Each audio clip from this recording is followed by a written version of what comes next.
hoje nós contamos com a presença da professora, psicóloga Adriana Lacerda. A gente só vai esperar mais alguns minutinhos para ela aparecer aqui. A gente já está, né, com... Na verdade, ela já está em sala, mas ela está aí já finalizando a organização. Então, hoje a gente vai conversar um pouquinho sobre a prática do psicólogo do esporte de alto rendimento, né? A gente sabe que aqui na nossa disciplina, Psicologia do Esporte e Exercício, a gente contempla muitos outros temas, né? Muitas outras temáticas, especialmente ligada, né, à Psicologia do Esporte e Exercício, ligada ao nicho educacional, ao nicho projeto social, né? A gente discute aqui na nossa disciplina uma série de questões sociais, econômicas e políticas que vão, né, que acabam de alguma forma atravessando tanto o âmbito social quanto o âmbito do alto rendimento, né? De formas diferentes, né? Com elementos diferentes, né? A gente entende que o contexto sociopolítico econômico ele vai atravessar tanto o esporte de alto rendimento, né? Porque a gente tem aí patrocinadores, a gente tem clubes, né? Que representam não só na cidade do Rio de Janeiro, como no estado do Rio de Janeiro, e no Brasil e no mundo, né? Digamos aí uma tendência, né, muito grande, né, de se valorizar, né, a presença do psicólogo dentro do esporte de alto rendimento, em particular algumas modalidades esportivas, a gente já comentou aqui um pouquinho, né, ao longo das nossas aulas, né, e a professora Adriana, né, ela vem justamente para acrescentar, né, de acordo com a sua experiência, de acordo com a sua vivência e toda a sua trajetória, que na verdade é uma trajetória até, a gente pode dizer que é uma trajetória até histórica, né, porque ela faz parte da construção dessa psicologia do esporte, né, carioca, estadual e brasileira, né, fundamentalmente, mas ela também já tem artigos, né, e publicações e livros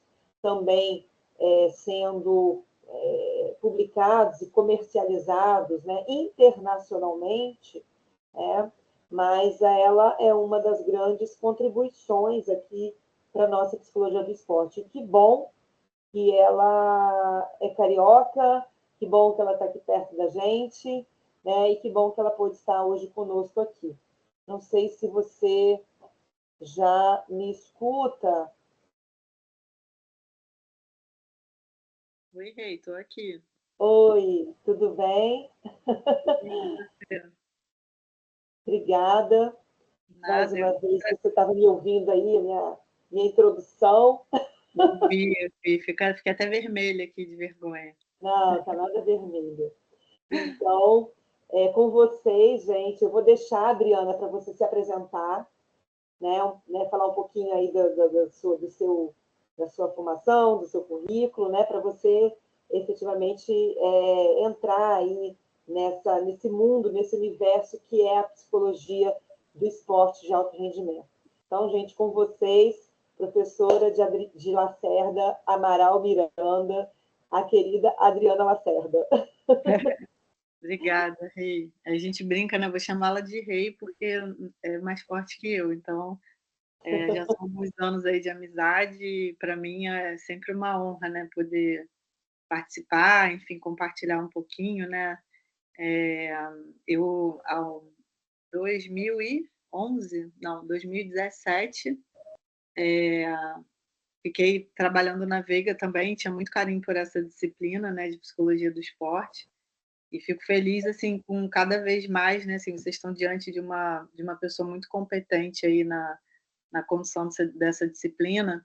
e fico muito feliz de ver cada vez mais pessoas interessadas, né? Então, hoje, quando eu faço, por exemplo, processo seletivo lá no Flamengo, é muito bacana ver as pessoas que já estão entrando na graduação pensando em realmente atuar nessa área, né? Coisa que há uns 10 anos atrás a gente não via, né? Então, é muito legal, assim, a gente brinca, como a Rei falou, né? Assim, eu sou meio dinossauro, né, nessa área, assim, são quase 25 anos atuando, e a gente brinca que eu, Paulo Ribeiro, né, alguns nomes aí de referência, não sei se vocês já ouviram falar, mas a Rei já deve ter mencionado também nas aulas, a gente meio que capinou, né, a gente foi tirando abrindo caminho, né, para a galera vir aí depois. Então, isso faz parte, né, do crescimento da área, né, como a Rei bem colocou, a gente viu bastante, né, assim,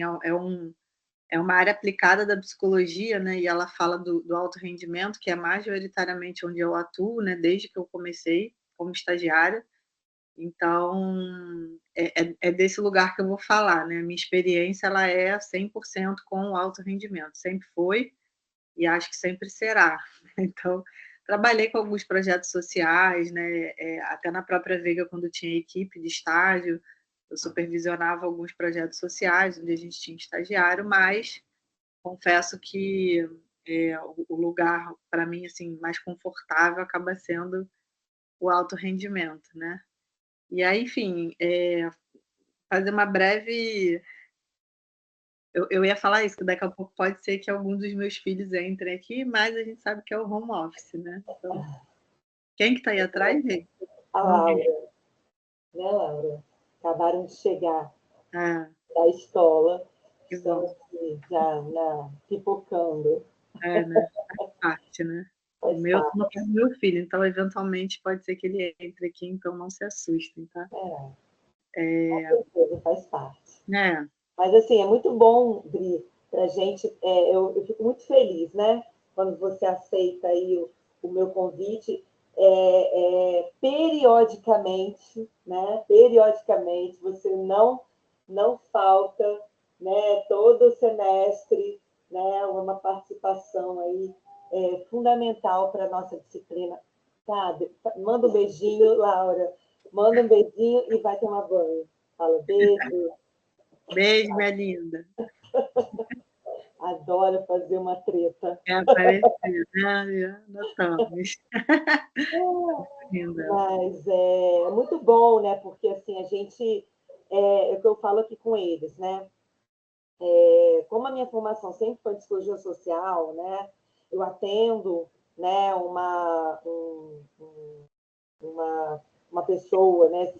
Sempre atendi também, trabalhei com projeto social e, né, tem esse link aí com o lado mais o esporte como um dispositivo de educação, né, dentro das escolas, né? A gente sabe que, por exemplo, quando a gente vai trabalhar com competitividade, quando vai trabalhar determinados valores, crenças, etc., dentro da escola, dentro de um projeto social, a gente tem elementos que dialogam com a psicologia do esporte de alto rendimento, mas não é exatamente a psicologia do alto rendimento.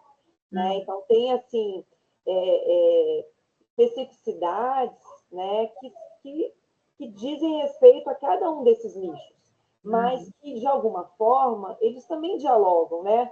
Quando, por exemplo, a gente está lá, né, trabalhando na escola, ou trabalhando num projeto social, numa iniciação esportiva, né, e se cria toda aquela expectativa em relação, né, aos pais ou as pessoas que estão em torno dessa criança, desse adolescente, cria toda aquela expectativa de que meu filho vai ser um profissional, né, de alto rendimento. Então, a coisa começa muito antes do que o alto rendimento, né? Então, eu acho que esse processo aí, né, essa história, essa estrutura, é importante, né, que os alunos entendam esse contexto socioeconômico, né, que se por um lado o alto rendimento tem uma série de outras exigências, né, e cobranças e objetivos diferentes, né? Na educação ou no projeto social, isso ganha um outro contorno, né? E que, embora sejam diferentes, eles podem conversar, né? Porque as expectativas são muitas, né? na nossa sociedade, a gente tem assim, uma expectativa muito grande, né, para famílias, né, que investem em suas crianças para poder galgar alguma posição, né, ou seja, dentro de uma modalidade mais popular, como o futebol, que você mesmo também já trabalhou, né? A gente sabe que a Adriana hoje ela não trabalha com futebol, propriamente dito, né, Adriana? Você trabalha com a equipe olímpica do Flamengo, que também é um outro nicho diferente, né? Até, talvez a gente pudesse dizer, socioeducacionalmente, economicamente também diferente do que o futebol, né? Então, gostaria que você falasse um pouco sobre isso, né? A gente falar da sua expectativa enquanto profissional do esporte. A gente sabe que o Rio de Janeiro é uma cidade que fervilha, né, o esporte, né? A gente olha para todos os lados, a gente vê pessoas praticando esporte, né? Não de alto rendimento, mas a gente sabe que os grandes clubes estão, né, no Rio de Janeiro, São Paulo, enfim, grandes metrópoles. E como é que é, né, a sua visão enquanto psicóloga, né, para esse campo de atuação, né, do futuro psicólogo que está aqui na nossa sala hoje, né, uma expectativa assim, de trabalho, como é que você vê isso tudo? Tá ótimo, Rei. Temos aqui 27 pessoas, né? Vou fazer um pedido, vocês fiquem muito à vontade, mas eventualmente quem quiser abrir a câmera, assim, a Rei me conhece, eu gosto muito de interagir com vocês, né? Assim, eu tenho um material aqui preparado que eu acho que é bacana para vocês entenderem hoje esse lugar que ela falou, né? Da onde eu falo, onde eu estou locada lá no clube. Mas, né, que vocês querendo abrir a câmera para a gente conversar, eu gosto de ver com quem eu estou falando, né? Então fiquem à vontade, tá? Então, assim, eu na verdade, me apresentando, eu vim de uma trajetória realmente. Eu falo que a psicologia do esporte me escolheu, né? Como eu falei há 25 anos atrás, eu não entrei na psicologia pensando nessa área, porque não era uma área que a gente pensava em atuar. Eu me formei na PUC, e na PUC não tinha disciplina, mas eu conheci um colega, né, que era um ano mais velho que eu na faculdade, que é o Rafael Zarembo, que hoje é uma grande referência também na área, inclusive ele é treinador de basquete, ele é professor da PUC, atua com atletas também, e ele que me apresentou a essa área, porque ele já atuava como treinador e também fazendo psicologia, né? Então, quando eu soube de um processo seletivo no Flamengo, foi no futebol. Eu era estagiária, estava no último ano da faculdade e resolvi fazer, assim. Falei, vou tentar, né? O não eu já tenho, aquela máxima, né? O não a gente já tem. E, e aí fiz o processo seletivo, passei no estágio, comecei a estagiar no futebol de base do Flamengo com o Paulo Ribeiro, que foi o meu supervisor. E por lá fiquei durante 12 anos, né? Então foram 12 anos trabalhando com as categorias de base. Eu não sei se vocês são familiarizados, né? Mas os esportes eles são divididos de acordo com as faixas etárias. Então, quando eu falo futebol de base, eu estou falando, hoje em dia tem até chupetinha, fraldinha, né? Então, assim, intraútero, já tá, a criança tá na barriga e já tem a categoria de futebol para ela. Então, desde aí de 9, 10 anos de idade, que é quando eles vão para o campo, e até os 20 anos, que são os juniores, que é a categoria que antecede a equipe profissional, que é a que a gente vê na televisão. Então, eu passei por todas essas categorias. Então, foi muito bacana ter experiência do que a gente chama de iniciação esportiva, que foi isso que a Rei falou, né? Então, eu consegui trabalhar com um público bem variado, porque era variação de faixa etária, era variação das exigências e competências que eram exigidas para cada uma dessas faixas etárias, né? Então, o atleta de juniores, ele tem questões, né? Ele tem demandas que são diferentes de um atleta mirim, de 10, 11 anos de idade, né? E por a gente estar num grande clube, né? O Flamengo tem a questão da visibilidade, né? Dessa cobrança. Então, isso que a Rei falou, eu via muito, assim, né? Tipo, vinham famílias morar no Rio, que saíam lá do interior da Bahia, num lugar inócuo, assim. Eu lembro de um menino que ele não tinha nem TV em casa, assim.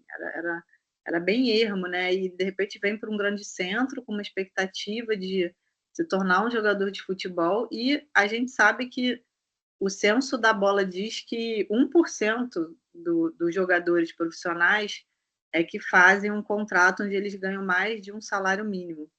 Então, a probabilidade, né, do garoto estar nos 99% é muito maior.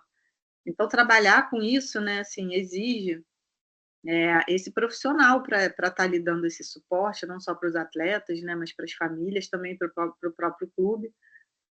Então, foram 12 anos nessas categorias de base do futebol. O Flamengo acabou me abrindo portas, né, porque por eu estar lá, eu recebi o convite para trabalhar na Confederação Brasileira de Judô, então eu acompanhei seleções de judô feminina e masculina durante também 12 anos, foram 3 ciclos olímpicos, a gente conta em ciclos olímpicos, né, de 4 em 4 anos.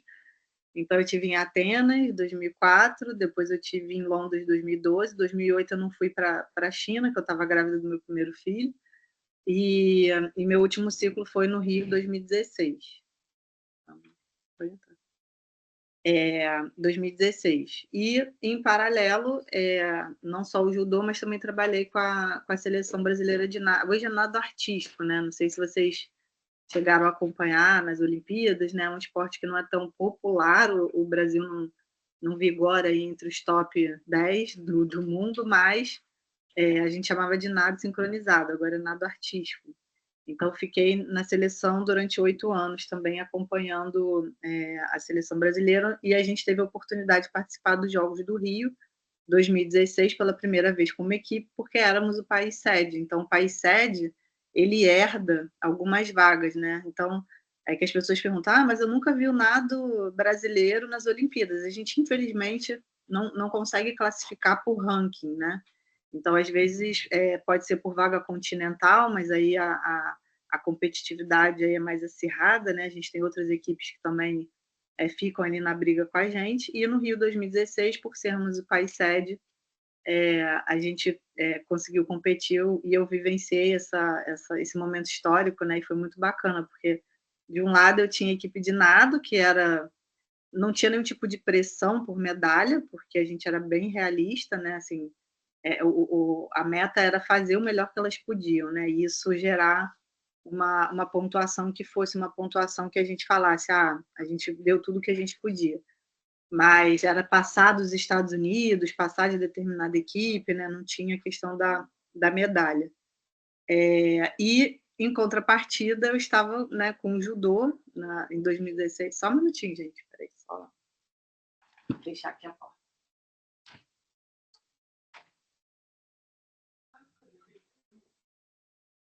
Vai lá no meu. Vão preparando as perguntas aí, hein, pessoal? E aí, num outro lado, eu tinha o judô, que historicamente é a modalidade que sempre traz medalha nas Olimpíadas, então tinha essa pressão, essa cobrança, né?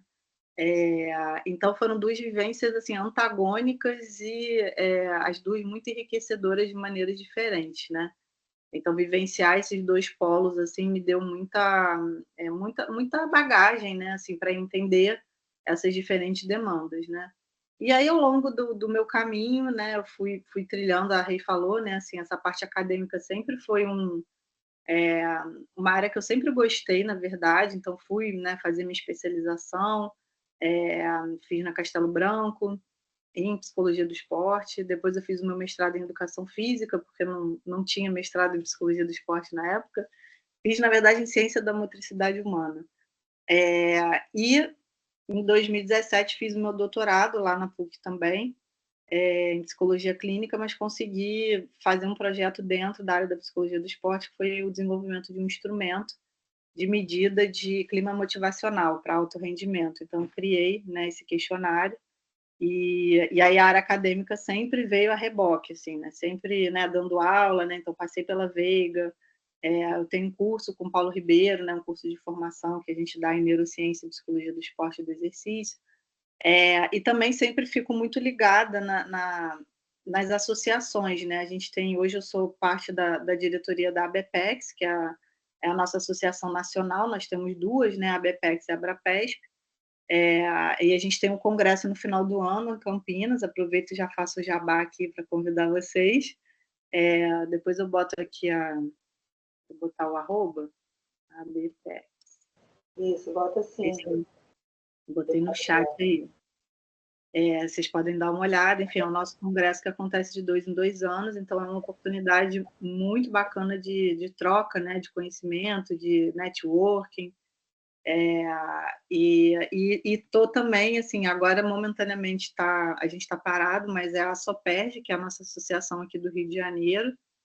O Paulo acabou o mandato agora, a gente está no momento de transição de gestão, mas também é uma associação sem fins lucrativos e que a gente fomenta o conhecimento na área, né? E aí eu caio hoje, né? Hoje onde eu tô, eu saí do Flamengo, do futebol em 2011, já vou abrir para você, tá, Júlia? Saí do Flamengo em 2011, fiquei 11 anos, o número 11 me persegue, a minha irmã é numeróloga, e eu falei para ela, gente, 11 anos, né? E aí fiquei 11 anos fora, saí em 2011. E aí, no ano de 2022, né, tem 2 anos e pouquinho, vai fazer 3 anos, eu recebi o convite para voltar, como a Rei falou, para coordenar a psicologia dos esportes olímpicos, tá? Deixa eu ver a pergunta aqui da Júlia. Ó, foi bem difícil, Júlia, vou te falar, porque eu tenho 2 filhos, né? Então, no meu primeiro filho, no meu mais velho, eu estava grávida, né? Ele nasceu em 2009, então 2008 em Pequim, eu já estava na reta final e realmente não tinha como acompanhar, né? Uma viagem muito longa, né? Eles nem permitem, assim, mas sempre foi muito desafiador, mas eu me sentia muito acolhida, porque eu tinha outras mulheres na comissão técnica, né? Por exemplo, a Rosicléia Campos, que é a treinadora hoje do Flamengo, foi da seleção há muito tempo, trabalhei com ela lá. Os filhos dela, ela tem gêmeos e os filhos dela são da mesma sala do meu mais novo. Então, eu lembro de viagens, a gente estava uma vez no Cazaquistão, eu não sei nem qual é o fuso exatamente, mas a gente ficava no mesmo quarto. E aí a gente programava o relógio para, tipo assim, tocar 3h30 da manhã para a gente fazer videochamada, que era o horário que as crianças estavam saindo para a escola, era o momento que a gente conseguia falar, porque as pessoas acham que é glamour, né? Ah, não, tá viajando e tal, mas assim, era do hotel para o ginásio e do ginásio para o hotel. A gente não, né, tem um dia que a gente conseguiu passear e foi isso. Então, é bem desafiador, né? E quando eu estava grávida do meu mais novo, né? Ele nasceu em 2014, em 2013 eu viajei para o Japão com a seleção também. E aí eu estava com um na barriga e o outro deixei aqui, né? E eu nunca me esqueço que uma vez eu fazendo vídeo chamada com o Pietro, né, o mais velho, isso foi em Londres, quando eu já estava na Olimpíada de Londres. Então ele estava com uns 4, 5 anos. E aí eu querendo falar, né, uma saudade, assim, né? Falei, ai, filho, fala com a mamãe como é que foi seu dia, futebol, não sei o que, como é que foi a escola. Aí ele todo protocolar, né? Tipo, oi, mãe, tudo bem? Tá, já posso jogar agora? Posso sair? Aí eu, nossa, me sentia a pior mãe do mundo, estou abandonando meus filhos, não sei o quê, nananã. E chega uma hora que pesa, assim. Um dos motivos que eu saí do futebol foi muito isso, assim. Não pela família somente, mas também porque, assim, eu trabalhava de domingo a domingo. Os jogos são quartas e sábados, quintas e domingos. Eu acompanhava os jogos, né? Então, a gente é parte da comissão técnica. Então, todo o planejamento, né, de trabalho que a gente tem semanalmente, a gente acompanha, assim como o preparador físico, né? O médico, o fisioterapeuta. Então, isso me tirava muito de casa, né, de estar presente, assim, principalmente nesse início de infância. Então, assim, eu trabalhava em Vargem Grande, né, onde é o centro do Flamengo agora, e eu moro na Zona Sul.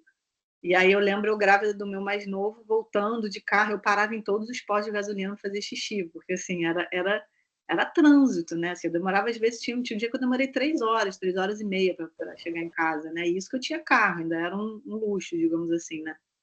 E aí você começa a pesar, né? A Rei sabe disso, assim, né? Não sei quem é mãe aqui, quem é pai, mas eu comecei a botar na balança e a balança não estava desfavorável, assim. Aí eu comecei a optar por qualidade de vida. Minha qualidade de vida foi realmente deixar, né, o futebol, e aí comecei a atender atleta em consultório, assim, né, particular. Eu sempre atendi atleta, a não ser quando eu estava no estágio da faculdade. E isso me deu mais liberdade, né? Isso me deixou com mais autonomia, né, mais presente em casa, então Rodrigo, oi. das coisas que é bem comum, né, a gente conversar aqui, e acho que é legal se você puder falar um pouquinho, isso que você está pontuando aí, né?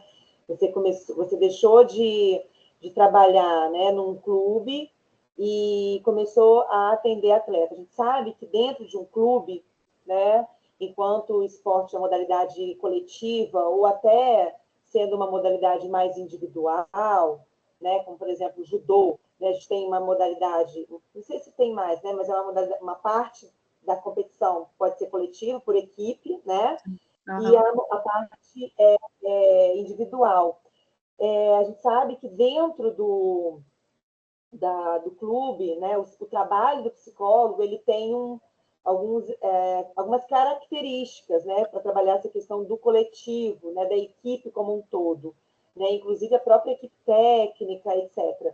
E quando você decide atender esse atleta, que também é um atleta de alto rendimento, no consultório particular, né, a coisa muda um pouquinho de figura, embora, né, você possa trabalhar alguns objetivos muito parecidos, muito próximos. Queria que você falasse um pouquinho dessas duas possibilidades, né, do atendimento do psicólogo dentro do clube, sendo o psicólogo do clube, né, Uhum. e sendo o psicólogo particular, Aham. atendendo no consultório privado, né? Existe até uma discussão, né, dentro da área, Rê, do que seria a psicologia clínica do esporte, né, que talvez seja a que mais se aproxime a essa mais particular, digamos assim, né? Uhum. Então, quando eu atendo particular, eu continuo atendendo, né, no meu contraturno lá do clube, eu tenho atletas que não são do clube, obviamente, né, Uhum. que eu continuo atendendo. Então, com eles eu consigo ter um horário toda semana, né, uma vez por semana, eventualmente muda, porque Tá. tem jogo, tem treino e tal. Eu tenho um agora que está na Bélgica, um jogador de futebol, e a gente tem que ajustar o fuso, mas toda semana eu tenho ali 50 minutos com ele. No clube, pra vocês terem uma ideia, hoje eu sou uma psicóloga, eu atendo 9 modalidades olímpicas, vou mostrar até aqui para vocês o slide, e são praticamente 1.000 atletas federados. Então, é humanamente impossível que eu consiga ter um horário toda semana para um atleta para fazer atendimento. Então, hoje lá no Cuidar, que é onde eu estou locada, que é o Centro Unificado de Identificação e Desenvolvimento de Atletas de Rendimento, é esse acrônimo, né, Cuidar, a gente tem um menu de serviços. Então, por exemplo, os atletas que têm o atendimento individual comigo são os atletas de ponta. O que são os atletas de ponta? São os atletas sênior, né? Os atletas mais velhos das suas modalidades.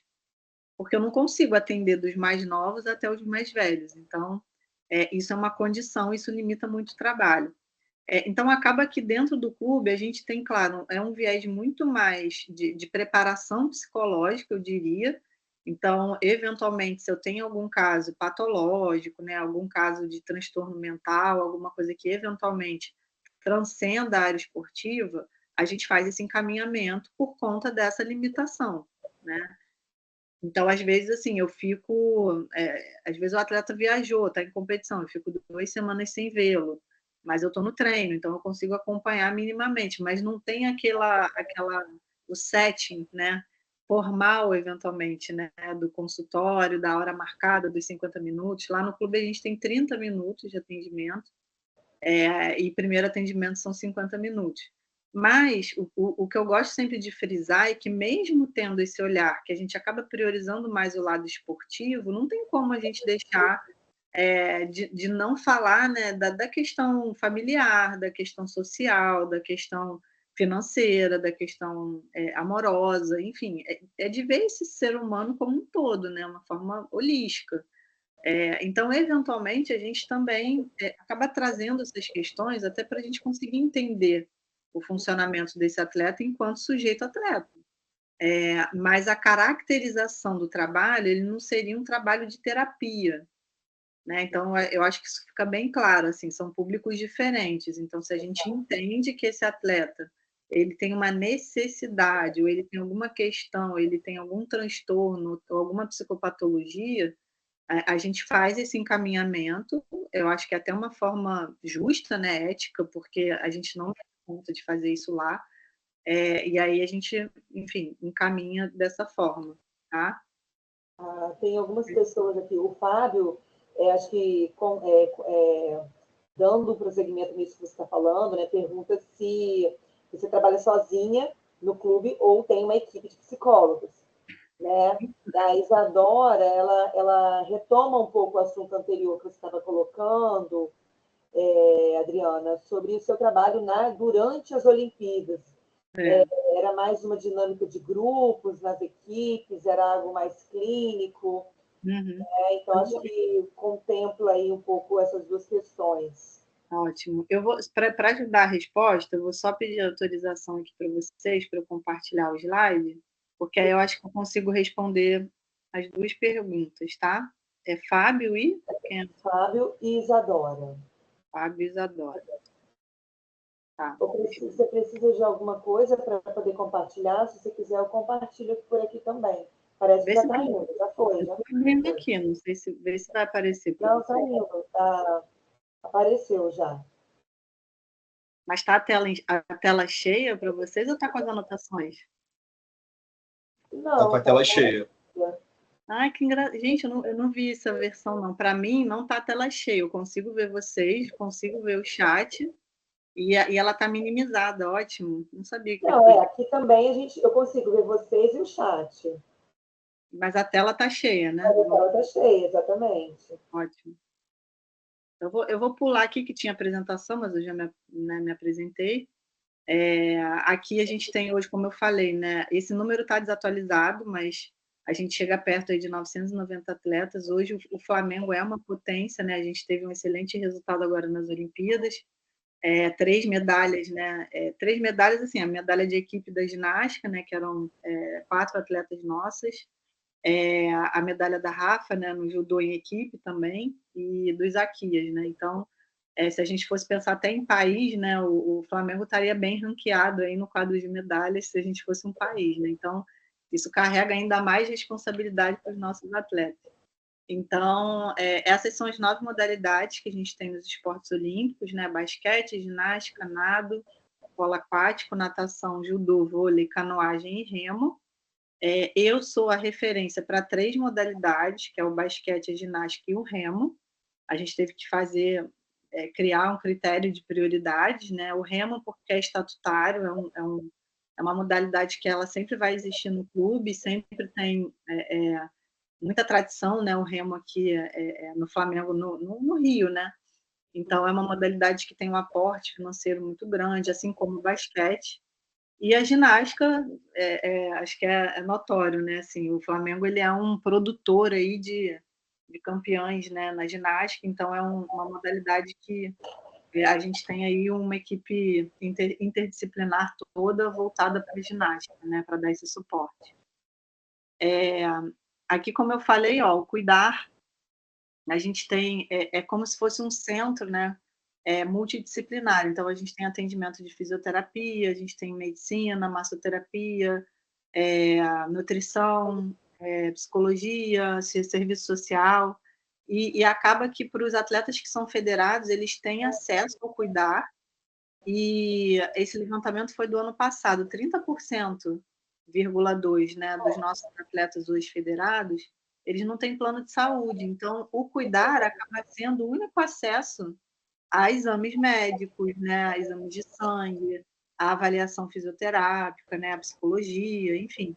Então tem esse viés, né, como a Rê falou, quase que social também, né, da gente conseguir prover minimamente o básico, né, de uma questão de saúde, já que a saúde pública não acaba não abarcando todo mundo, muito menos os atletas, então acaba sendo o único acesso que esses atletas têm, essa parte de saúde integral, se a gente for pensar, né? Aqui, hoje somos mais ou menos 66 pessoas dentro do Cuidar, entre profissionais, colaboradores, estagiários, aí já respondendo a pergunta do Fábio, né, Fábio? Hoje eu sou uma psicóloga, eu tenho uma equipe de estagiários, que eu botei a fotinha aqui, deixa eu botar aqui minha equipe, né, para mostrar para vocês. E eu tenho 6 estagiários. Aqui eles. Então, essa é a minha equipe, a não ser o João, que é o último da direita, ele acabou saindo. mas eu tenho, dentro dessa organização, né, eu consegui trazer estagiários para me ajudar, e aí a gente tem esse organograma, tá? Então, eu fico responsável, né? Eu sou a pessoa referência dessas 3 modalidades que eu falei, e fico responsável pelos atendimentos das categorias de ponta, como eu falei, dos adultos, né? Então, vocês veem a divisão aqui, base e ponta.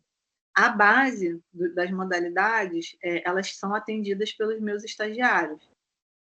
Então, eu faço 3 meses, mais ou menos, de capacitação. A gente tem supervisões semanais de 3 horas, né, uma vez por semana, então, toda quarta-feira. E depois que eles passam por essa capacitação, eles estão aptos a começar a atender. E aí, cada estagiário pode atender no máximo 5 atletas. Então, os treinadores, eles têm que escolher, né, eles vêm encaminhados pelos treinadores, assim, 80% vem pelos treinadores, e aí eles vão ter que escolher, assim, a prioridade, né? São atletas que normalmente o clube entende que tem potencial, né? O que o clube investe, para poder, então, oferecer esse serviço, tá? E aí eu autorizo esse atendimento, aí os estagiários fazem esses atendimentos, e nas supervisões a gente faz essa troca, né? As orientações, vê semanalmente o que foi feito. Então, esse é como está o organograma hoje, né? Eu fico subordinada à coordenação médica, então o meu coordenador é um médico, que é o Dr. Cardone, e acima de mim eu tenho a minha gerente, que é a Isabel, que está agora na Austrália fazendo o doutorado dela, e aí eu tenho, né, enfim, diretoria, vice-presidência e presidência, né? Mas como a Rei falou, o esporte olímpico do Flamengo ele é separado do futebol. Então, toda a parte de investimento, o cuidar, ele existe por projeto incentivado. Então, a gente tem vários patrocinadores que são patrocinadores que aportam dinheiro e, com esse dinheiro, o cuidar existe. A minha intenção, né, vocês estão vendo assim, poxa, Adriana, como é que você consegue? Eu não sei também. Mas quando eu entrei no 2 anos atrás, nos esportes olímpicos, a minha proposta de trabalho, o meu projeto de trabalho, era estruturar o serviço de psicologia, e isso eu prospectei para 2 anos, que eu consegui fazer em 1 ano e meio, e trazer mais profissionais, obviamente, né? Eu trabalho, sempre falo isso, né? E, né, como o Fábio perguntou, eu trabalho sempre com o ideal. Assim, eu quero chegar próximo do ideal. O que é o ideal? O ideal seria um profissional para cada modalidade. A gente tem isso hoje na fisioterapia e a gente tem isso hoje na preparação física. Então, é onde eu quero chegar, realmente, mas isso, enfim, exige uma série de, né, tem algumas variáveis aí que vão interferir. Eu acho que para o ano que vem eu vou conseguir trazer mais uma pessoa para estar comigo, e aí já eu consigo respirar um pouco mais, né, e conseguir estar não tão onipresente aí em todas as modalidades. Então, respondi ao Fábio, né? E aí, com relação a outra pergunta da Isadora, isso, com relação à metodologia de trabalho. Aí, Isadora, a mesma coisa das Olimpíadas seria o que eu faço no clube. É meio que uma metodologia universal, eu diria, né? A gente acaba tendo 2 frentes. Eu sou, né, a minha abordagem é a TCC, eu tenho formação pelo CEPAF de TCC, o Paulo, que foi meu supervisor, TCC, então foi a abordagem que eu aprendi a atuar desde que eu comecei na área lá atrás, né, em 99. Então, a gente tem ela como base, né, de aplicação, inclusive, como a Rei falou, eu tenho alguns trabalhos, né, assim, eu tenho artigos e capítulos de livro onde eu escrevo sobre, né, a TCC aplicada e adaptada ao esporte, então isso facilita bastante. E aí a gente tem 2 frentes, como eu falei, a gente tem os atendimentos individuais e os trabalhos em grupo. Então, os atendimentos individuais, eles compreendem, né, a entrevista de anamnese, que é um primeiro contato com o atleta, né, os atendimentos individuais, onde a gente dá sequência ao que for necessário ali da demanda, e a gente consegue ter acesso, né, àquilo que o atleta precisa desenvolver. E a gente tem algumas testagens. Quando eu cheguei no clube, já existiam algumas que o profissional anterior, né, a mim já utilizava e eu continuei utilizando.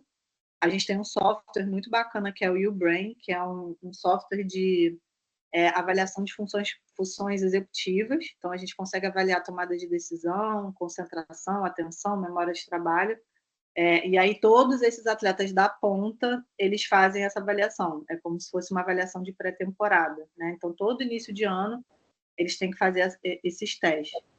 E aí, eventualmente, aquilo que a gente julgar necessário, né? Às vezes um questionário de ansiedade, a depressão, né? Esse software, ele também lança mão, ele também, a gente pode, ele tem dentro dele o questionário de depressão, e aí vai depender muito da demanda, né? Do que a gente quer investigar.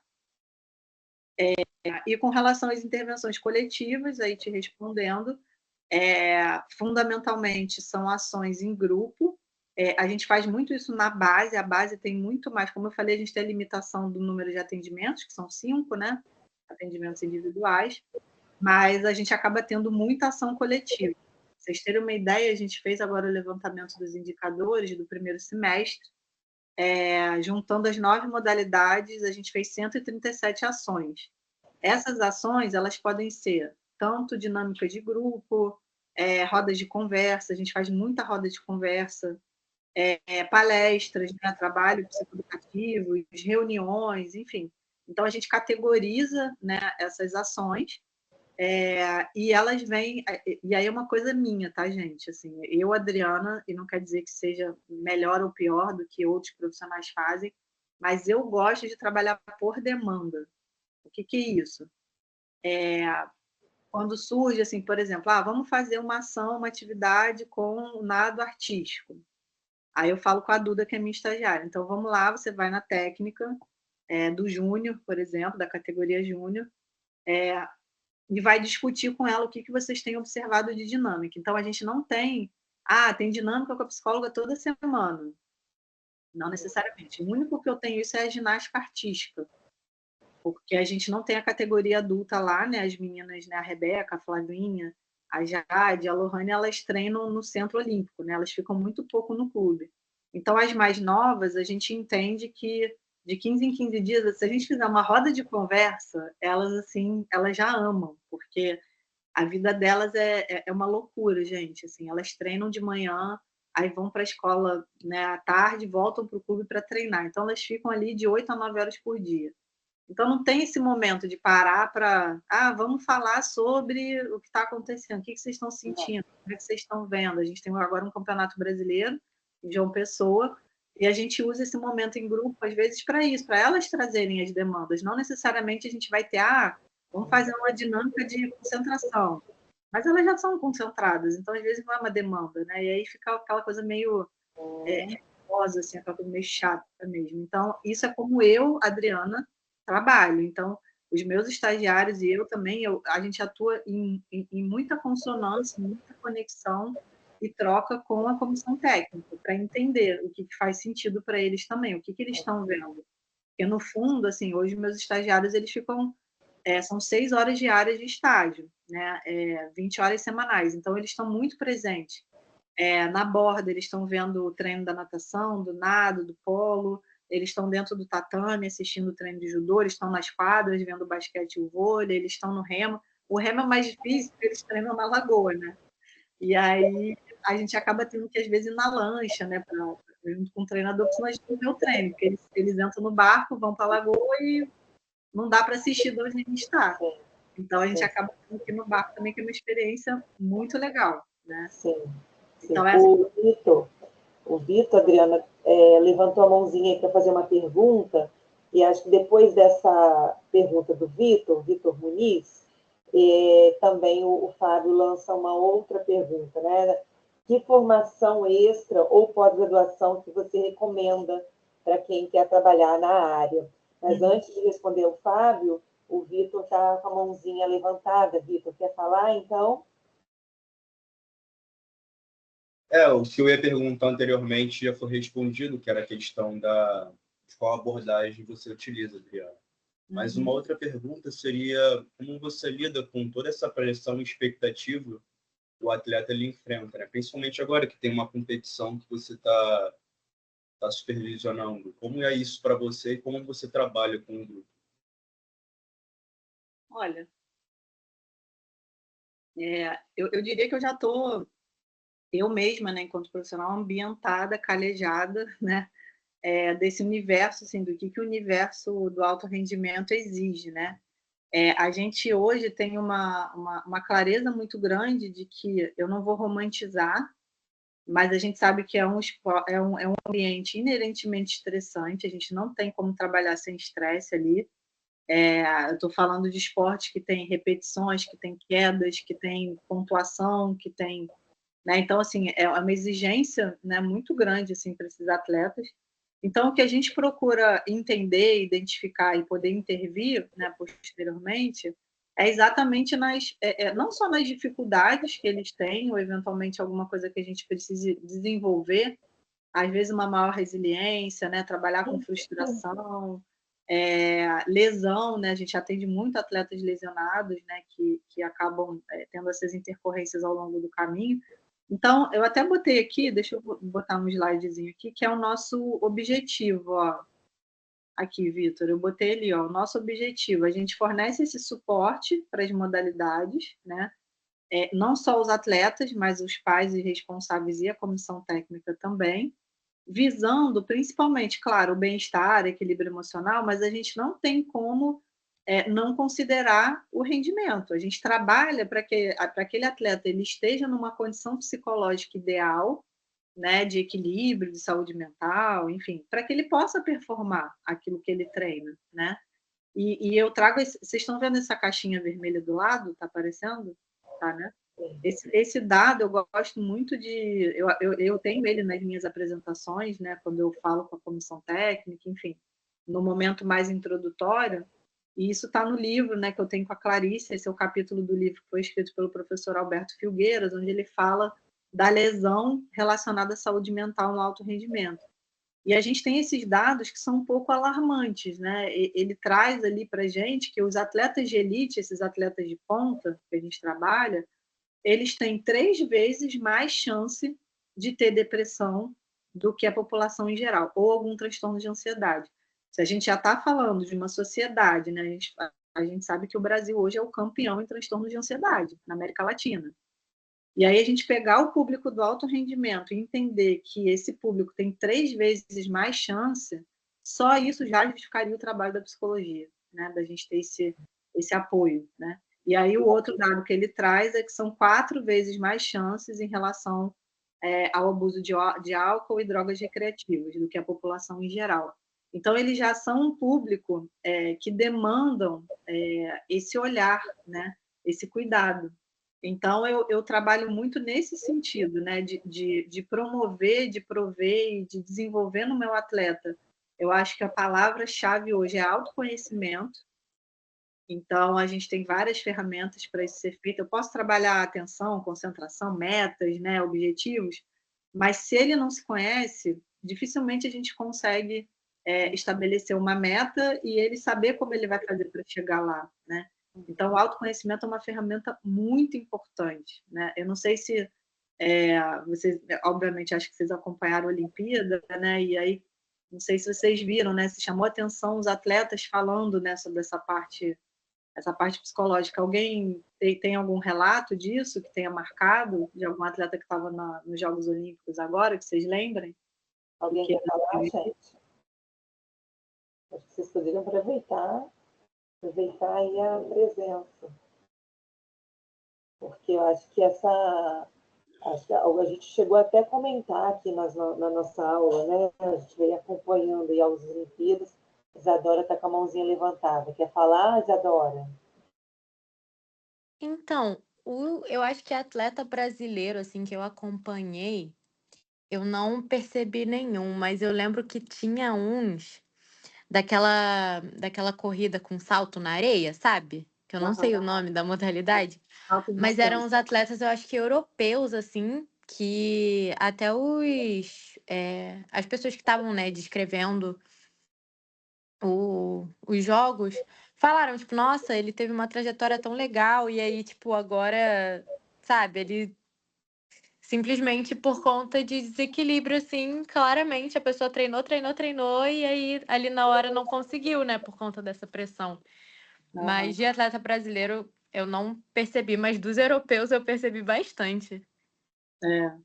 E é isso, né? Assim, gente, os Jogos Olímpicos, eu estou falando de um lugar, né, que eu conheço, né? Assim, não tem outra competição igual, sabe? Assim, é a maior competição, né, de esporte mundial. Então já isso já carrega, né, toda uma pressão. Sim, a Elizabeth botou aqui da Rebeca. A Rebeca falou muito da Aline, que é a psicóloga dela. Ela faz psicologia, inclusive, né? Ela está cursando psicologia. E ela sempre deixou muito claro, né, que a psicologia, né, as conversas que ela teve com a Aline, todo o trabalho, a Aline está com ela há muito tempo já, conhece a Rebeca desde novinha, e ela acreditando, né, isso é muito legal, né, o atleta acreditar, tipo assim, não, eu ganhei a medalha não só pelo meu esforço, mas é toda uma equipe, né, aqui, ó, olha só para vocês terem uma ideia, lá no Cuidar, olha quantas áreas a gente tem ali. E aí, respondendo, até complementando o que o Vitor perguntou, Vitor, a gente faz um trabalho preventivo também, né? Não deixa de ser para uma competição. Então, não é só atuar quando o atleta volta, né, de uma competição, de um brasileiro, um estadual, ou, enfim, um pan-americano, Jogos Olímpicos, mas a gente atua preventivamente. Então, hoje a gente tem ali, no Cuidar, esse trabalho que a gente fala que, além de multi-inter, ele é transdisciplinar. Então, são todas as áreas conversando entre si, né? A fisioterapia, preparação física, psicologia, nutrição, medicina, análise de dados, que a gente tem também, e serviço social. Então, muitas vezes, a gente identifica no atleta uma questão que é da área da assistente social, então a gente encaminha para a Carla, e vice-versa.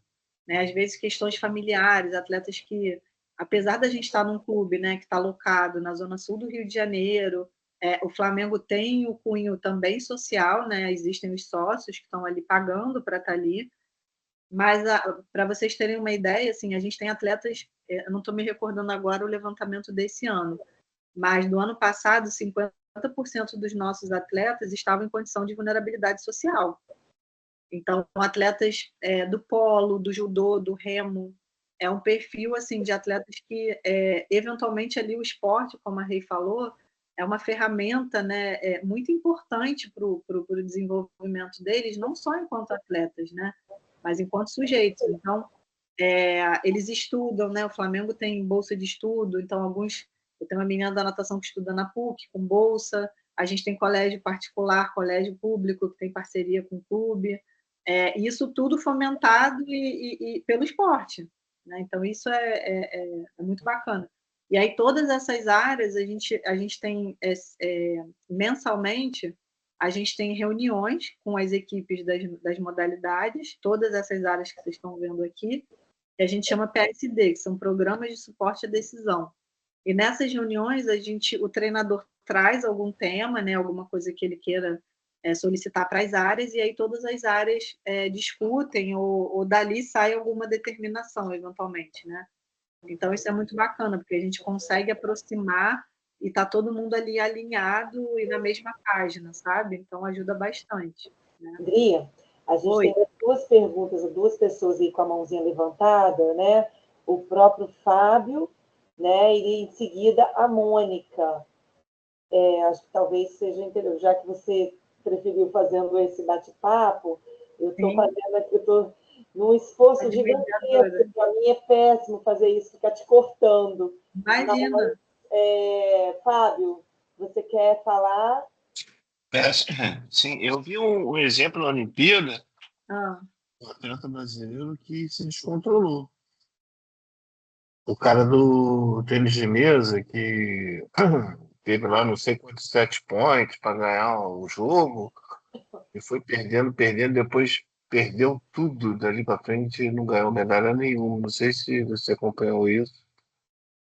Eu acompanhei, assim, é o Calderano, eu acho, né, que era o atleta. Eu, assim, Fábio, eu dificilmente, eu gosto de tecer comentários sobre atletas que eu não acompanho, né, assim, é muito difícil, por mais que fique claro esse descontrole emocional, a gente atribuir, né, a esse descontrole, a perda de uma medalha e tudo mais, eu acho complicado. Então, assim, eu, Adriana, costumo não tecer comentários sobre atletas que eu não acompanho.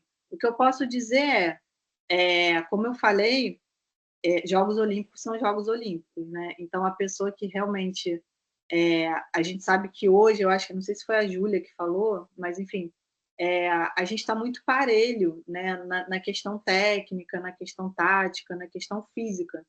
Então, hoje, o alto rendimento, os atletas que chegam, né, nesses lugares, que são diferenciados, obviamente, senão todo mundo chegaria nesse lugar, né? Eles têm esse desenvolvimento dessas competências muito equiparadas. E, muitas vezes, o diferencial vai ser realmente a questão psicológica. Então, o que a gente tem desse exemplo que você traz? Que a questão psicológica ela pode ser determinante, né, para o ganho, né, de um resultado, para você conseguir atingir um resultado, e para a perda também. Né? E o que eu falo muito, eu gosto muito de usar a analogia da preparação física, quando vem essa cobrança em cima da nossa área, né, de que aconteceu comigo recentemente, numa modalidade que me pediram para trabalhar, e como se o trabalho que eu fosse fazer com a equipe fosse ser determinante para elas conseguirem o resultado delas. Assim, ter o psicólogo não é garantia de resultado. Isso a gente deixa muito claro. Então, assim, aqueles trabalhos pontuais, né? A Rei sabe disso, que gente, eu abomino, assim, veementemente. Eu estudei motivação minha vida inteira, no mestrado, né, no doutorado. Motivar um atleta não é você falar uma frase motivacional de efeito. Vamos lá, você consegue, just do it. Essas coisas são jargões que não cabem, né? Assim, é muito mais complexo. Então, trabalhos pontuais, quando você não conhece, né, a sua equipe, o seu atleta individualmente, estão fadados ao fracasso, realmente. Né? Então, hoje, essa parte psicológica, ela é, sim, determinante, mas ela não garante. Como eu falei, a gente não romantiza, né? Assim, dizer que o atleta não vai estar ali estressado, não vai estar ansioso. Eu falo dos meus atletas, né? Não, você vai sentir ansiedade. Até estranho, né? Você vai para os Jogos Olímpicos, você não vai estar ansioso para esse momento? Para viver isso alguma coisa está errada, né?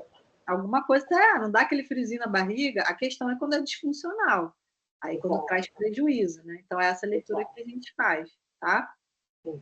Eu acho que isso é muito importante, Adriano, que você colocou, porque, assim, embora, né, a gente, né, já saiba, já conheça o seu trabalho, né, da sua ética, né, de todas as questões que você está considerando aqui, a gente sabe que dentro do mercado de trabalho, a gente também tem psicólogos e psicólogos, que muitas vezes tentam dar respostas imediatas, milagrosas. A gente está cheio de psicólogos aí. No esporte isso não é diferente, né? Infelizmente. Maus profissionais vão ter em qualquer área, né? Qualquer área. Tem gente traçando perfil psicológico, né? E nem trabalha com os atletas. Exatamente. Mônica, você quer abrir o microfone para falar? Boa noite, professora. Boa noite. Eu queria saber, não sei se a senhora vai poder falar sobre especificamente, ou se não for possível, dar uma ideia de como é feito o trabalho com os atletas que passam, por exemplo, a Rebeca, ela passou por uma série de cirurgias muito complicadas, né? E como é que foi feito, se é que a senhora pode falar, do trabalho com ela no clube, né? Porque ela teve o trabalho particular, lógico, dela, e como foi feito? Porque eu fico imaginando que dizem que foi uma... Não entendo não, tá, professora? Então já vou falar. Mas dizem que foi uma cirurgia muito difícil, muito complexa, e foram 3, né, que ela passou, e que muitos falaram, acho que foi até a Simone que comentou, ela passou por 3 cirurgias e voltou, como você não vai reverenciar? Acho que numa entrevista ela chegou a falar isso. Aí, como é que é feito isso? Porque, por exemplo, se eu fosse, imagina, porque elas brincam no ar, né? Elas têm mola nos pés, porque acho uma coisa louca aquilo. E aí fico imaginando como é vencer esse medo, né? Como é que é feito? Se vocês fazem como é que é feito esse trabalho? Por exemplo, a Flavinha, quando ela estabufte no chão, se machucou e foi lá, levantou, falei, gente, eu não ia voltar para aquilo nem. Imagina esses 2 casos. Então, se for possível, assim, se a senhora não puder falar delas, mas falar como se faz um trabalho nesse sentido. Tá ótimo. Não pode me chamar de você, tá, amor? Ah, tá, é mania. Sem problema. Então, é uma ótima pergunta. Assim, eu realmente não vou conseguir falar dela, porque, como eu falei, eu não trabalhei diretamente com ela, apesar dela ser do Flamengo, né? Eu estou lá há 2 anos. Ela é atendida pela Aline, que é a psicóloga da Confederação Brasileira de Ginástica, e ela é do Comitê Olímpico Brasileiro. Então, ela que fez todo esse trabalho. Mas o que eu posso dizer aí, como você sugeriu, né, uma resposta mais generalista, é que nesses casos de lesão, a lesão dela realmente, assim, acho que foi cruzado, né, lesão de cruzado no joelho. É uma das piores lesões, ela acontece no futebol, né? A ginástica, especificamente, ela tem como característica, é um esporte de trauma, que a gente fala. Então, as lesões, elas são, infelizmente, muito comuns. Então, essas meninas, a gente está falando da Rebeca, se alguém puder pesquisar aí, eu acho que quantos anos ela tem? Eu acho que ela está com 24, se não me engano. Mas essa menina começa a treinar aos 9, 8, 7 anos de idade. Então, elas acabam convivendo com os riscos de lesão e com as lesões, que faz com que, quase que naturalmente, elas desenvolvam... Pode falar. Não, desculpa, eu encostei assim. Depois, se a senhora pudesse falar, e como é que quando criança, porque ela, como a senhora falou, desculpa, falei com a senhora de novo, mas como você falou, como é que a criança que vai começando no esporte lida com. Ela vence o medo de, por exemplo, na barra ou no cavalo cair. Como é que ela vence isso? Então, deixa eu responder a primeira, eu falo depois dessa questão, né? Então, assim, elas, até por estar em contato, né, com essas exigências desde tão novinhas, algumas acabam desenvolvendo essas capacidades de resiliência, de superação, né? Às vezes é quase que é moldado, né? A personalidade é moldada a partir das experiências que elas levam também, né? E uma coisa que ajuda muito no trabalho de suporte psicológico pós-lesão ou durante a lesão, seja ela cirúrgica ou não, mas uma lesão que faz com que o atleta se afaste da prática, é muito em cima de exemplos. Eu gosto de trabalhar muito com exemplos. Então, atletas que tiveram as mesmas lesões e que retornaram. Hoje, a Rebeca é essa pessoa, né? Ela está nesse lugar. Ela teve 3 cirurgias, ela voltou e foi campeã olímpica, né? Então, esse é um recurso que a gente tem de protocolo, por exemplo, de suporte psicológico. A outra coisa seria trabalhar a parte da lesão, o pós-lesão, ele é muito parecido com o luto.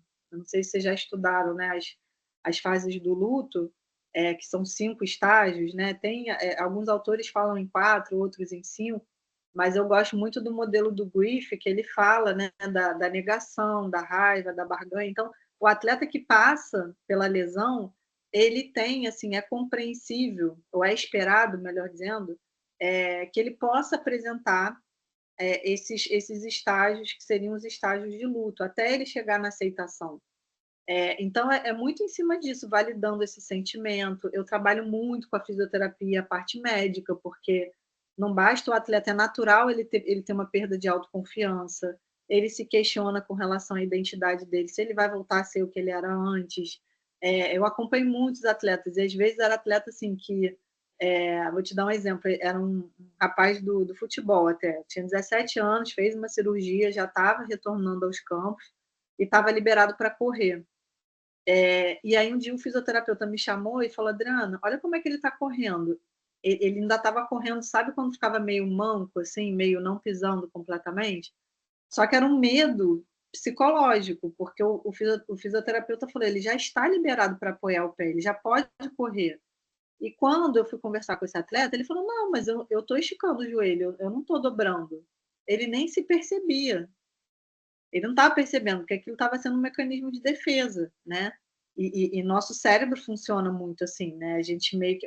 Ele não vai querer se machucar de novo intencionalmente, então ele se defende.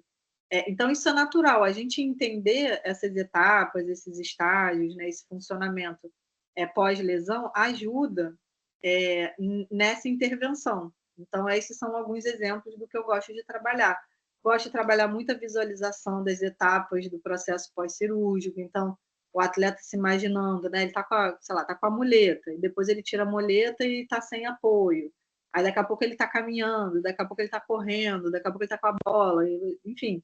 Então, todas essas etapas, por isso que eu falei que eu gosto muito de alinhar isso com os fisioterapeutas, é fazer isso previamente, mentalmente, porque você não tem o desgaste físico, né? Não tem aquela exigência, mas de alguma forma você já está recrutando as áreas cerebrais que são exigidas como se ele estivesse realmente fazendo a reabilitação. Então, isso são as pesquisas, né, que evidenciam isso e que ajudam a gente nesses protocolos. Mas, mais uma vez, o que eu gosto de sempre falar é muito individual, né? Então, quando eu falo de casos assim, cada um reage de uma forma. Então, tem atletas que vão ser mais resilientes, né? Então, tem uma pesquisa que fala, ela compara atletas que tiveram a mesma lesão e a categoria dos pensamentos. O que eles pensam nesse momento, né? Então, alguns que falam, que duvidam, né? Não sei se eu vou voltar a ser o que eu era antes, não sei se a minha perna vai ser boa. Por que isso aconteceu? Que droga, né? Eu não vou poder jogar nunca mais. E atletas que são mais positivos. Então, o que eles viram não foi uma causa e efeito, mas foi uma correlação de que os atletas que têm esses pensamentos mais positivos com relação ao tratamento e à recuperação de lesão, isso acaba impactando até no tempo de retorno da recuperação. Então, por exemplo, uma lesão de cruzado, os médicos, né, e fisioterapeutas, eles dão aí de 6 a 9 meses. E aí viram que, nesse caso, tinham atletas até que conseguiam retornar e encurtar o tempo de recuperação dentro de algo razoável, obviamente, por conta do tipo de pensamento que ele tinha, né? Então, você trabalhar isso com o atleta, você também, né? Olha, vamos trabalhar os pensamentos, o que está vindo, né? Os sentimentos relacionados à lesão. Então, tem várias estratégias, né? Eu falei de algumas. Não sei se eu te respondi. E a outra era o medo, né? Que você perguntou. Né? O medo na ginástica. E o medo, eu não sei se vocês já assistiram, mas vale muito a pena, gente, a biografia da Simone Biles. A Simone Biles, ela, né, entre a Olimpíada de Tóquio e agora Paris, não sei se vocês lembram que em Tóquio ela se recusou a competir num aparelho, alegando que ela estava se preservando mentalmente, a saúde mental dela. Acho que foi a primeira vez que teve essa notoriedade toda, né, esse debate de uma atleta olímpica, que ela era certeza de medalha, falar que não ia competir por uma questão emocional, né? O debate foi muito em cima disso, né? Que era um sinal de coragem e não de vulnerabilidade, né? Isso foi muito endossado, né, pelas pessoas das áreas. E desse documentário da vida dela, ela passou por um período, eu agora esqueci o nome do termo, porque eu acho que é em inglês que eles falam, mas é como se fosse um branco. Ela perdeu no salto, quando ela ia saltar e dar aquelas piruetas, ela perdia o eixo. O corpo dela não sabia aonde ela estava. E isso é um risco de lesão, porque é perigoso. É um esporte perigoso. Você falou da trave, né? E eu atendi uma menina outro dia da ginástica, ela falou para mim, a trave é o que ela mais tem medo, é o que ela mais erra, é o que ela mais tem dificuldade. Ela falou, Adriana, quem foi que inventou isso? Quem que inventou uma trave? Falou, vou fazer uma trave de 1 metro de comprimento, 20 centímetros de largura, para a gente ficar em cima dando cambalhota. Eu fiz a mesma pergunta nessas Olimpíadas, eu fiz a mesma pergunta que ela. Vai ser sensacional. Quem inventou a trave? Até porque o masculino não tem trave. Né? Então, assim, para que a trave no feminino? Eu só estava fazendo, inventou, vou fazer a trave para alguém ficar em cima, se equilibrando e fazendo pirueta. Então, assim, é desafiador, viu, Mônica? Porque dependendo até das experiências, porque, assim, necessariamente a atleta vai cair. Não necessariamente ela vai se machucar, mas a queda, o erro vai acontecer, ainda mais nessas mais novas, né? E a repetição atrás de repetição. Então, é entender muito assim, qual é a origem desse medo, se é um medo real, se é um medo imaginário, se é um medo futuro, né, dela antecipar uma situação que pode acontecer. Então, o que eu falei, é muito individual, né, para a gente entender assim, o que a gente vai precisar trabalhar com aquela atleta para ela ter minimamente ferramentas para ela conseguir enfrentar esse medo. Porque, gente, esse medo, A gente está falando de um esporte de risco. Ele é natural. Não é aquilo que eu falei, eu não vou chegar para minha atleta para falar, não, vamos trabalhar para você não ter medo. Exato. O medo é uma reação, é que você vai atravessar a rua, você vai olhar se vem carro, se você não tiver medo, você é atropelada, né? Então, é quase que uma reação natural. Então, é a gente conseguir minimamente administrar esse medo que eventualmente ela vai sentir para que ele não seja paralisante. E aí, posso dizer que eu tenho algumas atletas passando por isso, né, nesse momento. O que acaba acontecendo, que ajuda muito, às vezes, é o atleta retroceder nos estágios básicos de aprendizagem, entende? Então, por exemplo, se ela está numa dupla pirueta, ela começa a reaprender a fazer uma pirueta, por exemplo. E aí ela como se ela regredisse nos estágios de aprendizagem. Isso ajuda bastante. É um movimento de base de novo, né? Isso em lesão ajuda muito, né? Eu tive uma atleta do vôlei que teve uma lesão também de cruzado. Era uma atleta ponteira que ataca muito, bloqueadora, e ela não estava conseguindo saltar, porque quando ela saltou foi quando ela se machucou. Então, ela remetia o salto ao trauma da lesão. Então, na fisioterapia, eu conversando com o fisioterapeuta, ele começou a fazer exercícios de saltos, assim, básicos, né? Que a gente vê uma criança, às vezes, de, sei lá, de 5, 6 anos, né? Talvez 4 anos, que é meio desajeitada pulando. Ela começou a reaprender a saltar. Para poder, é como se fosse assim, criar novas conexões neurais para você, vou usar um termo que eu não gosto, tá? Mas vocês vão entender, para você ressignificar aquela situação, seria isso. Então, você cria novas experiências, novas conexões para que o trauma se enfraqueça, aquela conexão traumática se enfraqueça para você criar novas. Ficou claro isso? Sim. Foi, Mônica? Sim, ficou. E elas são, na minha opinião, corajosas, porque, meu Deus, o que elas fazem, Jesus! É inacreditável, né? É impressionante. É impressionante.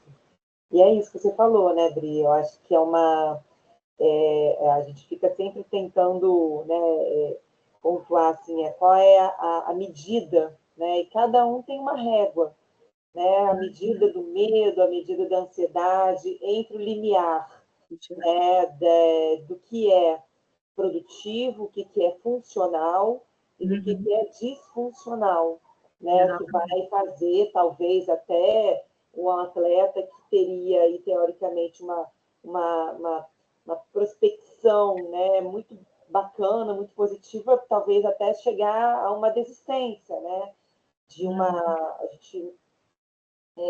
uma carreira, né, porque uma coisa que eu comento com eles também muito em aula é que o atleta de alto rendimento, quando ele decide, né, já ir lá no final da infância, ou até na infância mesmo, passando pela adolescência e passando por todas as categorias, né, profissionais, é uma carreira, né?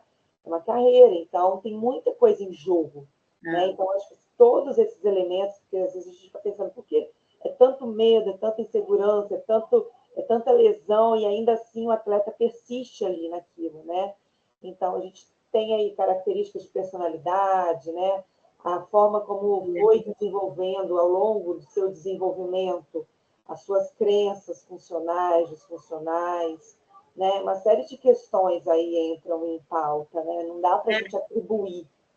Sim, e isso que você falou exatamente, Rei, me fez lembrar exatamente isso. Hoje, assim, uma das minhas, vou falar preocupações, talvez, ou iniciativas que a gente tem lá no clube, é não só trabalhar essa questão básica da TCC, né, de como o atleta interpreta a situação e como ele vai reagir frente a essa situação, o que ele vai pensar, o que ele vai sentir e como ele vai se comportar.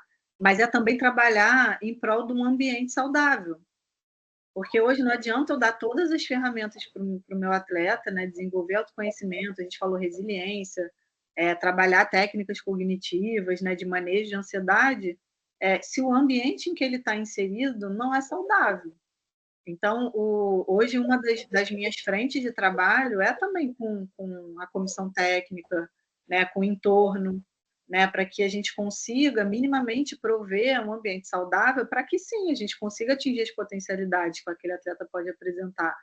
Mas estudando o clima motivacional, que é exatamente isso, é o estado socioambiental que vai fazer com que aquele atleta se motive. É algo muito complexo, é a inter-relação de todos esses fatores, né? Então, a gente está falando do clube, a gente está falando da família, a gente está falando de patrocinador, quando é o caso, a gente está falando dos treinadores. Eu tenho modalidades que eu tenho 4, 5 treinadores trabalhando com os mesmos atletas, né? E eles respondem diferentemente a cada um desses treinadores. Então, é um desafio para a gente também, né? O próprio público, né? Também, né? A cobrança, as expectativas geradas em torno, né? Chegando até uma autocobrança, né?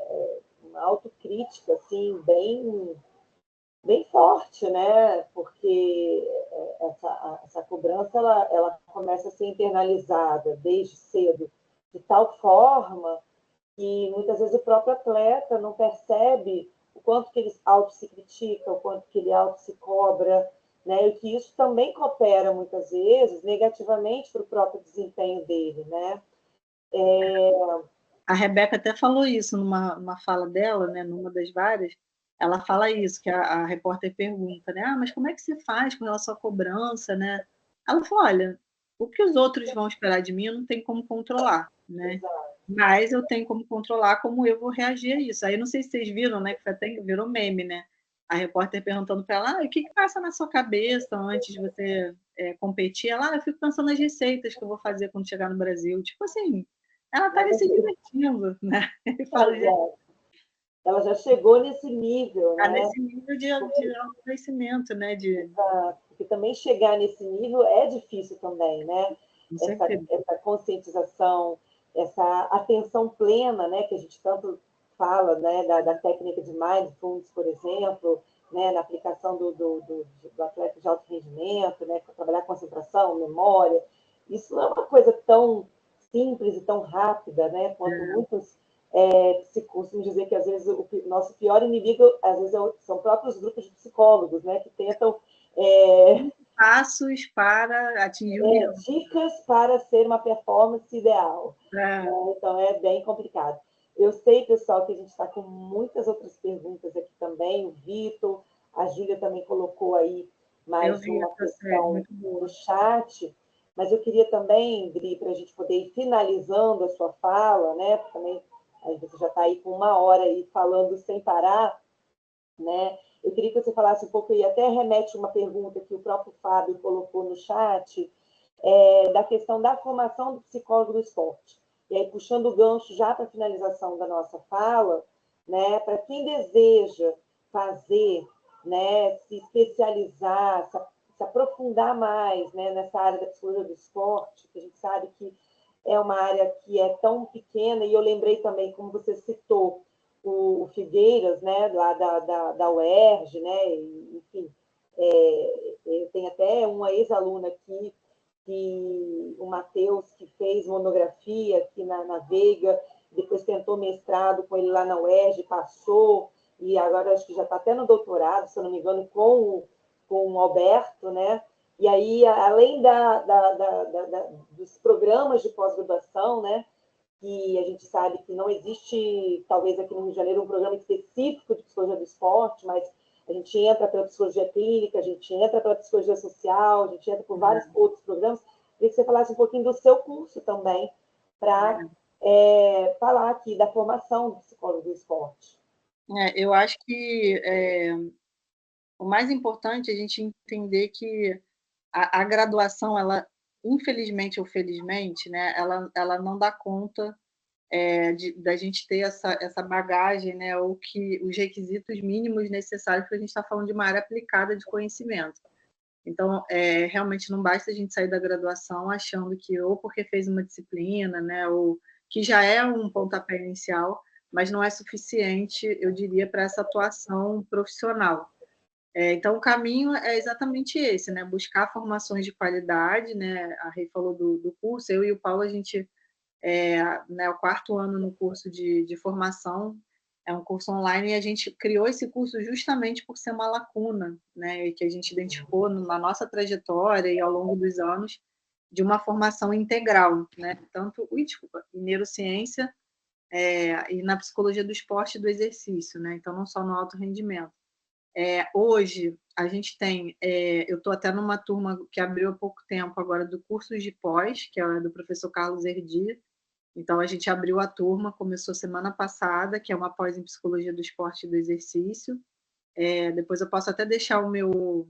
Vou escrever aqui meu Instagram, porque lá no Instagram eu coloquei um post sobre essa pós. A gente tem na Católica de Petrópolis, tem uma pós agora também em Psicologia do Esporte, com a professora Késia, da Educação Física. E, eventualmente, em grandes universidades. A gente tem em São Paulo, a gente tem na UFMG, com Franco, Notti, né? Ou Nossi, enfim. Mas são poucas, né? Então, assim, você fala, poxa, exige a formação específica, a formação de qualidade, mas não tem curso que ofereça, né? E eu vou falar, gente, assim, eu tentei abrir um curso de pós na PUC e, por incrível que pareça, não teve quórum. A gente precisava de 25 alunos e não conseguimos, e a turma não abriu. Então, a gente tenta, e aí migramos para o curso de formação. Então, acho que esse é o caminho, sabe? É buscar, eu falei dos congressos, falei das associações, buscar esses cursos que realmente, como a Rei falou, né, tenham a preocupação com a qualidade do corpo docente, né, com conteúdo, né, vejam o conteúdo programático, se faz sentido para vocês, porque essa formação realmente pode ser um diferencial, por ser uma área aplicada, né? Então, quanto mais generalista e abrangente for o curso, melhor, porque, como a Rei, né, deve falar na disciplina para vocês, as áreas de atuação na psicologia do esporte e do exercício são inúmeras, né? Eu hoje, como vou me intitular, muito entre aspas, né, atleta amadora da corrida, eu vejo você está rindo, né, Rê? Mas é muito entre aspas. Não, se você é amadora, filha, eu não sou nada, né? Muito amadora mesmo, e vou continuar. Não. Mas eu vejo muita gente buscando, sabe? Então, assim, triatletas, o pessoal que faz Ironman, o pessoal de bike também, várias assessorias, né, de corrida, de ciclismo e tal, onde os alunos começam a buscar, porque não era muito comum, assim, mais comum é ter nutricionista, eventualmente, né, ter o treinador, mas não psicólogo.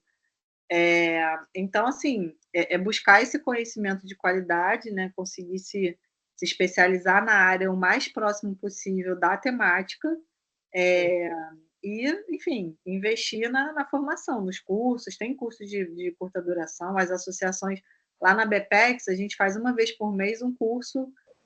Se você for sócio, você paga R$25 e são sempre pessoas referência na área, né, com temáticas. Já tivemos sobre mídia social e esporte, já tivemos sobre estado de humor e saúde mental. Então, assim, são temáticas bem... tivemos basquete, né, os aspectos psicológicos no basquete. Então, buscar... Assim, o conhecimento está aí, né? Hoje a gente tem bastante publicação, a gente tem livro, a gente tem acesso às pessoas que são referência também. Então, buscar esses lugares, né, esses locais. Maravilha. Eu posso deixar aqui o arroba do curso? Do curso, por favor, deixa sim. Vou botar certinho. Eu acho que é sempre importante compartilhar e incentivar. Eu acho que a psicologia do esporte, né, a gente sabe que acompanha aí os altos e baixos, né, do próprio mercado, né, quanto que a própria área precisa de novos psicólogos para dar continuidade, né? Acho que uma fantasia muito grande na formação acadêmica do psicólogo, né, de que já vai encontrar uma área já pronta, né, uma área já consolidada, né? De fato, né, historicamente, a psicologia do esporte ela já avançou muito, né? Mas existem muitos elementos ainda para serem trabalhados, para serem pesquisados, e se precisa justamente de mais pesquisas na área para que a psicologia do esporte ela avance, não só teoricamente, como novas metodologias, intervenções, né? E a área crescer cada vez mais. Né? Então, a gente precisa disso, e que psicólogos, né, como vocês que estão aqui, futuros psicólogos, possam se interessar pelo tema. A gente sempre joga a sementinha, né, para poder falar, assim, é um espaço, até agradeço, né, de novo o convite, mas também te parabenizar por você incentivar, né, esse contato, que é o que a gente fala, né? Assim, como é que eu vou conhecer a área se eu não tenho nem contato, né? Eu não conheço nada do que é feito. Então, promover aí essa troca é muito bacana, porque é o que eu falo, a gente quer cada vez mais pessoas inseridas. E é um mercado de trabalho que tá crescendo de forma exponencial, né? Assim, eu falo isso de forma empírica, mas a gente vê isso na prática acontecendo, né? Procura, assim. Às vezes eu pego, gente, pai e mãe que me manda mensagem para atender, o filho tem 9 anos, 10 anos no futebol. Porque meu filho tem 9 anos, ele não está se concentrando direito e ele joga futebol. 9 anos, gente. 9 anos. Então, assim, espaço tem, demanda tem. É só a gente realmente ocupar com uma forma, com um trabalho de qualidade, né, profissional, ético, que a gente está aí crescendo bastante, né, nessa área aplicada da psicologia. E me coloco também, né, quem tiver, enfim, outras dúvidas, né, sei que uma hora acaba sendo... Eu, se deixar, eu fico aqui 2 horas, 3 horas falando. Não, também, mas é porque a gente tem outra aula depois, né? Então eu vou precisar... Mas o meu contato aí, fiquem à vontade, tá? Quem tiver dúvida ou quiser perguntar alguma outra coisa. Tá? Eu não tenho nem... Eu falo assim, como te agradecer, porque é sempre... Todas as aulas que você dá aqui, sempre uma coisa... Você traz sempre dados novos. Os próprios alunos acabam, né, iniciando, né, discussões novas. Eu lembro que no semestre passado a gente ficou em alguns outros pontos, né? Mas é sempre uma fala nova, é sempre uma atualização, é bom, né? A gente sempre tem algo a mais para falar. Então, te agradeço muito, mais uma vez, por estar aqui conosco. Tá? Eu vou disponibilizar essa aula aqui para os alunos lá no meu canal no YouTube, que foi criado especialmente para isso, né? Vocês sabem que eu não tenho não trabalho, não sou youtuber, né? Então, é um canal do YouTube justamente para postar aula, não é nada mais do que isso. Então, super te agradeço. E quem sabe a gente não marca um café no Flamengo aí nos próximos meses. Por favor, senão a gente só se encontra nas aulas. Já está sendo essa máxima. Então, muito obrigada, alunos também, por participarem. Né? Espero que vocês tenham aproveitado. Assim que a aula estiver disponível, eu compartilho com vocês. Obrigada, Adri. Um beijo grande. Obrigada, Rei. Obrigada de novo, viu? Se vocês quiserem, a gente ainda tem 1 minutinho para abrir a câmera para fazer uma foto. Se vocês quiserem, quem puder, abrir aí a câmera, além do Vitor, que já está aí, né, ao vivo e a cores. Vitor está aí firme e forte desde o início. Quem puder e quiser, Elizabeth também, Isadora, se estiver por aí ainda, Fábio, Mônica, por favor, quem quiser abrir, vamos abrir a câmera para a gente poder printar esse momento maravilhoso aqui. Depois você me manda. Mando sim, Elizabeth Coelho também está por aí. Podemos? 3, 2, 1.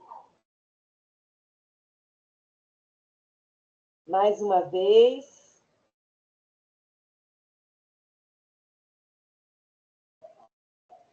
Perfeito, gente. Muito obrigada. Beijo grande. Boa semana a todos. Boa noite, boa semana aí. Obrigada. Amei, boa noite. Obrigada, adorei.